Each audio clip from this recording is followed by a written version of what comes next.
Bienvenue sur cette chaîne YouTube consacrée au procès contre Michael Jackson ayant eu lieu en 2005.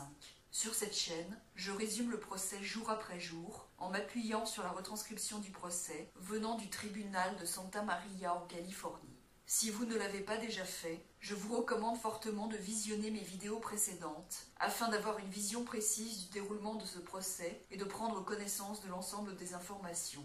Dans la vidéo d'aujourd'hui, je vais résumer le déroulement du procès le 25 mars 2005, 19e jour du procès après la sélection du jury. Cette journée commence avec le retour de Timothy Sutcliffe. Timothy Sutcliffe est contre-interrogé sur les empreintes relevées sur les magazines et sur la manière dont elles ont été relevées. 16 empreintes qu'il a identifiées ont été montrées la veille devant le jury.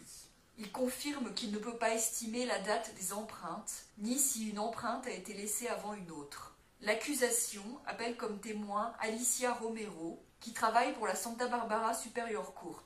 Elle a mis les magazines de la valise pris par la police et montrés devant le grand jury dans un coffre-fort après qu'ils ont été montrés devant le grand jury.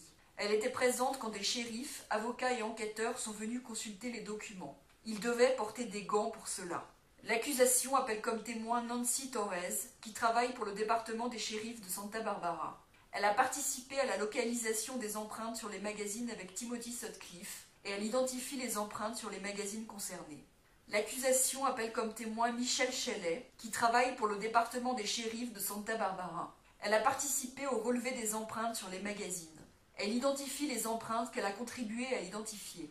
L'accusation appelle comme témoin James Wintenbrock, détective à la retraite qui a été employé par le département des shérifs de Santa Barbara. Il a participé au relevé des empreintes sur les magazines et identifie les empreintes sur les magazines concernés. L'accusation appelle comme témoin Robert Spinner, qui travaille pour le département des shérifs de Santa Barbara. Il identifie les empreintes de Michael Jackson et de Gavin et Star Arvizo qui ont été prises au poste de police. Il explique qu'il a coupé les magazines page par page pour mettre les pages sous plastique. Il répond à des questions sur le processus du relevé et de l'identification des empreintes. Il confirme que 19 empreintes de doigts de Michael Jackson, Gavin et Star Arvizo ont été identifiées sur les magazines après des comparaisons qu'il a effectuées avec Lisa et Mann.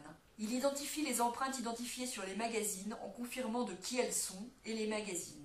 Sur l'un des magazines, il y avait à la fois une empreinte de Michael Jackson et de Gavin Arvizo, mais pas sur les mêmes pages. Le juge rappelle des consignes aux jurés. Il leur rappelle qu'ils ne doivent pas écouter ce que disent les médias sur le procès, ni parler du déroulement du procès à quiconque. C'est ici que se termine ce résumé de la journée de procès. Si vous voulez lire la retranscription du procès, vous trouverez le lien de la retranscription sous la vidéo. Si vous appréciez mon travail, je vous encourage à vous abonner, à liker la vidéo et à la partager.